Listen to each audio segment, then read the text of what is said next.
Hello everyone, welcome to our channel. నేను జాకిర్ హుసేన్. గతంలో చంద్రబాబు నాయుడు గారు అరెస్ట్ అయితే హర్షం వ్యక్తం చేసిన కేటీఆర్ గారు ఇప్పుడు మళ్ళీ నారా లోకేష్ గారి మీద చూపించే ప్రేమ ఎలా చూడొచ్చు? సో ఒకసారి దీని గురించి డిస్కస్ చేద్దాం. ప్రస్తుతం మనతో ఉన్నారు సీనియర్ జర్నలిస్ట్ సిఎస్ రావు గారు. వెల్కమ్ చెప్పేద్దాం. Hello sir. నమస్తే. నిజంగా ఇది ప్రేమ అంటారా, లేకుంటే దీని వెనకే ఉన్న వ్యూహం ఉందంటారా? ఇప్పుడు ఈ పరిణామాలు చూస్తుంటే విధి బలీయమైనది అని చెప్పి అనిపిస్తూ ఉంటుంది. ఈ విషయాన్ని రోసీ గారు, మాజీ సీఎం, ఇప్పుడు లేరు, ఆయన చనిపోయారు, ఆయన చెప్పారు. ఇప్పుడు హెలికాప్టర్ ప్రమాదంలో రాజశేఖర రెడ్డి గారు చనిపోయిన తర్వాత ముఖ్యమంత్రిగా బాధ్యతలు స్వీకరించేటువంటి సమయంలో ఆయన చెప్పారు, విధి చాలా బలీయమైనది, ఎప్పుడేం జరుగుతుందో తెలియదు అని.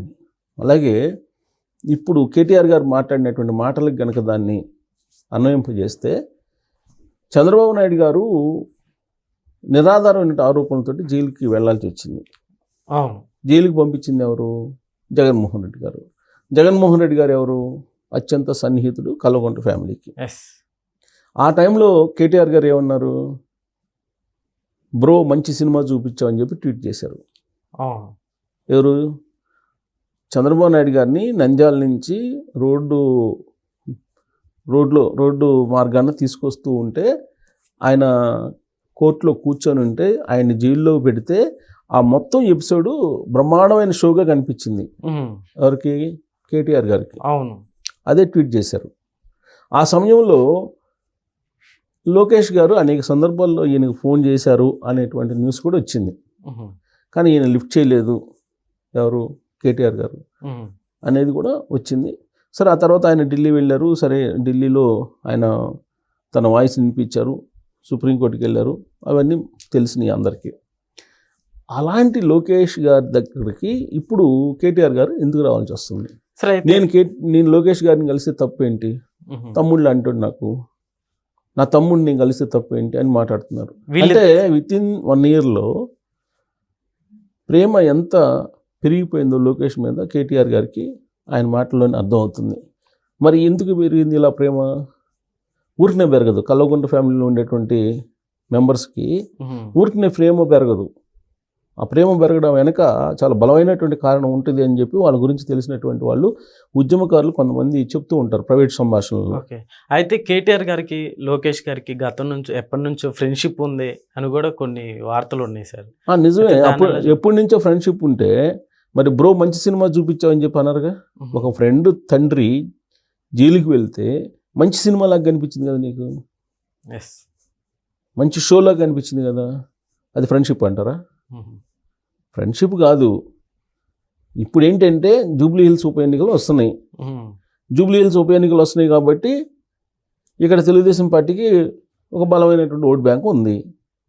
ఆ ఓట్ బ్యాంకు మళ్ళీ ఎక్కడ కాంగ్రెస్ పార్టీకి వెళ్తుందో, కాంగ్రెస్ పార్టీకి వెళ్తే కాంగ్రెస్ పార్టీ గెలుస్తుందేమో, ఉప ఎన్నికల్లో కాంగ్రెస్ పార్టీ గెలిస్తే ఇప్పటిదాకా ఎగిరెగిరి పడుతున్నటువంటి బీఆర్ఎస్ పార్టీకి ఇక నూకలు జల్లుతాయేమో అనేటువంటి ఒక ఆందోళన.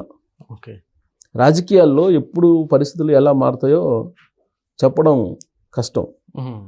ఇప్పుడు పరిణామం కూడా అలానే ఉంది. ఒకేసారిగా ప్రేమ పెరగడం, తమ్ముళ్ళలాగా లోకేష్ కనిపించడం, ఇవన్నీ ఆ ప్రెస్ మీట్ వింటుంటే, కేటీఆర్ గారు ప్రెస్ మీట్ వింటుంటే చాలా ఆశ్చర్యం కలిగించింది నాకైతే. అంటే గతంలో వీళ్ళు మాట్లాడినటువంటి మాటలు, లేదంటే వీళ్ళు చేసినటువంటి ట్వీట్లు ప్రజలు మర్చిపోతారు అనుకుంటారో, లేకపోతే గుర్తుండవు అనుకుంటారో తెలియదు. అక్కడ అమరావతి ప్రాజెక్ట్ కూలిపోయింది కాబట్టి ఇక్కడ మనం బాగున్నామని చెప్పి అనడం, ఇవన్నీ ఎవరు మర్చిపోరు కదా. మర్చిపోతారు ఎవరన్నా? సహజంగా మర్చిపోరు. కొంతమంది మర్చిపోవచ్చు. కానీ ఇప్పుడు మీడియా, మన సోషల్ మీడియా వచ్చేసింది. సోషల్ మీడియా వచ్చిన తర్వాత దానికి సంబంధించినటువంటి వీడియోస్ ఉంటాయి. ఆ వెంటనే తీసి మళ్ళీ పెడతారు కదా. కేటీఆర్ గారు చంద్రబాబు నాయుడు గారి గురించి, చంద్రబాబు గారి ఫ్యామిలీ గురించి ఇవాళకి కూడా చిట్టి నాయుడు అంటున్నారు కదా. రేవంత్ రెడ్డి గారిని చిట్టి నాయుడు అంటున్నారు. అక్కడ పెద్ద నాయుడు ఉన్నాడు, ఇక్కడ చిట్టి నాయుడు ఉన్నాడు, వీళ్ళిద్దరు కలిసి 2 రాష్ట్రాలు నడిపిస్తున్నారని చెప్పి అంటున్నారు కదా. మరి అక్కడేమో విమర్శిస్తాడు, ఇక్కడేమో నా తమ్ముడు అంటాడు లోకేష్ని. అంటే దీని అర్థం ఏంటి? రాజకీయపరమైనటువంటి సయోధ్యకు, రాజకీయపరమైనటువంటి మిత్రత్వానికి ఏదో తాత్కాలికమైనటువంటి బాట వేసుకోవాలనేటువంటి ఒక ప్రయత్నం ఆ వ్యాఖ్యల్లో కనిపిస్తుంది. ఒకటి. రెండేంటి, రేవంత్ రెడ్డి గారిని ముఖ్యమంత్రి అని కూడా కాకుండా అసలు ఇష్టానుసారం ప్రెస్ మీట్లో మాట్లాడారు. హౌలేగాడు, హౌలే రేవంత్ రెడ్డిని హౌలే, హౌలేగాడికి ఏం తెలుసు అంటాడు. చిల్లరగాడు, చాలాసార్లు హౌలేగాడు ఇవాళ ప్రెస్ మీట్లో కూడా అన్నాడు అన్నమాట. డ్రగ్స్ అంటాడు, హీరోయిన్స్ అంటాడు, ఈ ఆరోపణలన్నీ చేస్తాడు అని చెప్పి మాట్లాడాడు. తన మీద డ్రగ్గిస్ట్ అంటాడు, లేదంటే హీరోయిన్లు తీసుకొచ్చుకొని హీరోయిన్లతోటి ఏదో నేను ఉన్నానని చెప్పి చెప్తూ ఉంటాడు, నిరూపించు అని చెప్పి సవాల్ చేశాడు. ఓకే, మరి డ్రగ్స్ కేసుకు సంబంధించి మాట్లాడుకోవాలంటే 2018 ఎన్నికలకు ముందుకెళ్ళాలి. 2018 ఎన్నికల ముందుకెళ్తే సినిమా ఇండస్ట్రీకి సంబంధించినటువంటి ప్రముఖుల్ని, పాపులర్ హీరోలను అందరినీ క్యూలో నిలబెట్టి వాళ్ళ కాళ్ళకి గోర్లు, ఎంట్రుకలు అన్ని శాంపిల్స్ తీసుకొని పరీక్షించారు కదా. ఆ రోజు మొత్తం ఎంక్వైరీ చేశారు కదా. ఎంక్వైరీ చేసిన తర్వాత ఆ రికార్డ్ ఏమైపోయింది? ఆ రికార్డ్ అయితే ఉండాలి కదా. డ్రగ్స్కి సంబంధించినటువంటి ఆనవాళ్ళ రికార్డ్ అయితే ఉండాలి కదా. ఆ రికార్డ్ ఏమైపోయింది? ఈ రికార్డ్ ఏమైపోయిందని నేను అనటం కాదు, హైకోర్టు అడిగింది కదా. హైకోర్టు ముట్టికాయలు వేసింది కదా, ఆ రికార్డు ఏమైపోయింది అని. మరి ఆ రికార్డు ఎందుకు మాయమైపోయింది? కోర్టులో ఏం చెప్పారు మీరు? రికార్డు కనిపించట్లేదని కదా చెప్పింది. ఆ కేసుకు సంబంధించినటువంటి రికార్డ్స్ కనిపించట్లేదని చెప్పారు. ఏమైపోతాయి ఆ రికార్డు? అంటే దాన్ని బట్టి ఏమనుకోవాలి? డ్రగ్స్ కేసుని అటకెక్కిచ్చారని చెప్పేసి అనుకోవాలా పర్లేదా? అలాంటి ఆలోచన, అలాంటి అనుమానాలు వస్తాయి కదా. హైకోర్టు చేసినటువంటి వ్యాఖ్యల్ని గుర్తు చేసుకుంటే 2018 ఎన్నికల్లో మేము 88 స్థానాల్లో గెలిచాము, 63 స్థానాల్లో 2014లో గెలిస్తే అది రెప్యుటేషన్ అంటే మాది అని చెప్పి చెప్పారు.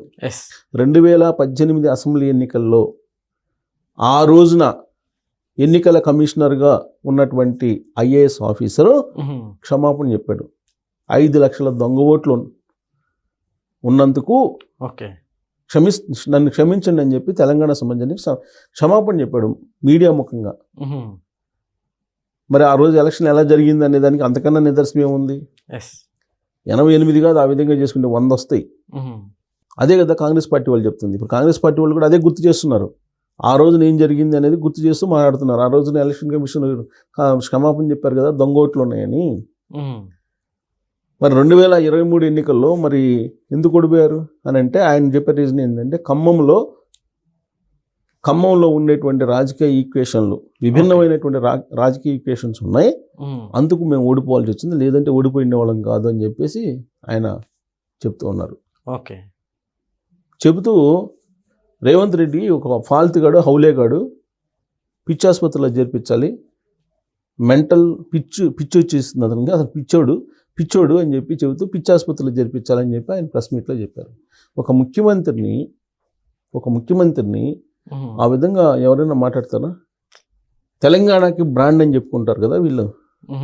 తెలంగాణకి బ్రాండు, తెలంగాణకి మేమే వారసులమి, తెలంగాణ అంటే బీఆర్ఎస్ పార్టీ, తెలంగాణ అంటే కల్వకుంట్ల ఫ్యామిలీ, తెలంగాణ అంటే మేమే అన్నట్టుగా ఓన్ చేసుకుంటున్నారు కదా. మరి తెలంగాణ అంటే ప్రజలు ఇచ్చినటువంటి తీర్పు, ప్రజాస్వామ్య పద్ధతికి ఎన్నికైనటువంటి ముఖ్యమంత్రిని ఆ విధమైనటువంటి పదజాలంతో మీరు దూషించవచ్చా ప్రెస్ మీట్లో అనేది కాంగ్రెస్ పార్టీ వాళ్ళు అడుగుతున్నారు. రేవంత్ రెడ్డి గారు ముఖ్యమంత్రి హోదాలో ఒక మాట జారితేనే సోషల్ మీడియాలో విరుచుకుపడుతున్నారు. 2023 ఎన్నికల ఓటమిని కేటీఆర్ గారు ఎలా తీసుకుంటున్నారు? అసలు ఏమీ అభివృద్ధి చేయకుండా ఒక 100 యూట్యూబ్ ఛానల్స్ పెట్టుకున్నట్టయితే మేము గెలిచిండే వాళ్ళమే, ఓ 30-100 అంటున్నాడు, 30-100 యూట్యూబ్ ఛానల్స్ పెట్టుకుంటే మేము గెలిచిండే వాళ్ళమే అంటున్నారు. మరి గెలిచినటువంటి కాంగ్రెస్ పార్టీకి ఎన్ని యూట్యూబ్ ఛానల్స్ ఉన్నాయి? ఏం లేవు కదా. అంటే ఇప్పటికీ కూడా ఓటమి తాలూకు నిజాలని తెలుసుకోలేక ఆయన ఈ విధమైనటువంటి మాటలు మాట్లాడుతున్నారా, లేదంటే ఇంటర్నల్గా వాళ్ళ ఫ్యామిలీలో ఉన్నటువంటి కొన్ని డిస్ప్యూట్స్, వాళ్ళ చెల్లెల రూపంలో వచ్చిన డిస్ప్యూట్స్ కారణంగా ఆ విధంగా మాట్లాడారు అర్థం కావట్లేదు. ప్రెస్ మీట్ పెట్టి ఆయన హౌలేగాడు, ఫాల్తుగాడు, చిల్లరగాడు అంటూ ఒక ముఖ్యమంత్రిని మాట్లాడుతున్నారని అంటే ఇదేనా తెలంగాణ సంబంధించినటువంటి బ్రాండ్? తెలంగాణ సంబంధించిన బ్రాండ్, లేదంటే తెలంగాణకు సంబంధించినటువంటి బ్రాండ్గా చెప్పుకుంటున్నటువంటి మీరు ఒక ప్రతిపక్ష పార్టీలో ఉంటూ ఈ విధంగా మాట్లాడటం కరెక్టేనా అని చెప్పి కాంగ్రెస్ పార్టీ వాళ్ళు అడుగుతున్నారు. ఓకే, సో మరి దీనికి వాళ్ళు ఏం సమాధానం చెప్తారు? ఇప్పుడు రేవంత్ రెడ్డి గారు ఢిల్లీలో కలిశారు. ఢిల్లీలో కలవటం తప్ప? కేంద్ర ప్రభుత్వం పిలిచింది, ఢిల్లీ వెళ్ళారు.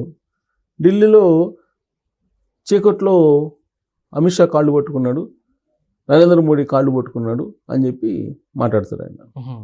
అంటే మీరు 10 సంవత్సరాల పాటు ఉన్నప్పుడు నరేంద్ర మోడీ గారి దగ్గరికి ఎన్నిసార్లు వెళ్ళారు కదా. ఫెడరల్ సిస్టంలో కేంద్ర ప్రభుత్వానికి రాష్ట్ర ప్రభుత్వానికి సంబంధాలు అయితే ఉంటాయి కదా. మరి ఎందుకు రాష్ట్ర అభివృద్ధి దిశగా ఆలోచించాలి కదా. అలా కాకుండా ప్రత్యర్థి పార్టీలని లేదంటే అధికారంలో ఉన్నటువంటి పార్టీని ఒక శత్రువుగా చూస్తూ అధికారంలో ఉన్నటువంటి వాళ్ళని శత్రువులుగా చూస్తూ ఉంటే రాష్ట్ర ప్రయోజనాలు దెబ్బతింటాయి కదా. ఈ విధంగా విమర్శలు చేసుకుంటూ ఉంటే హైదరాబాద్ బ్రాండ్ ఏం కావాలి, లేదా తెలంగాణ బ్రాండ్ ఏం కావాలి, అది ఆలోచించాలి కదా. ఇప్పటికిప్పుడు ఆయన ఇన్ని తిట్టినా కానీ, రేవంత్ రెడ్డి గారిని ఎంత దూషించినా కానీ ఎన్నికలు అయితే రావు కదా. ఇప్పుడు రేవంత్ రెడ్డి గారిని అయితే దింపలేరు కదా. ఈయన ఇమీడియట్గా అధికారంలోకి అయితే రాడు కదా.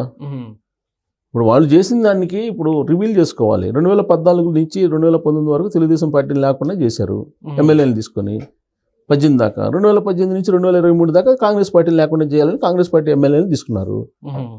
ఇదంతా చరిత్ర కదా.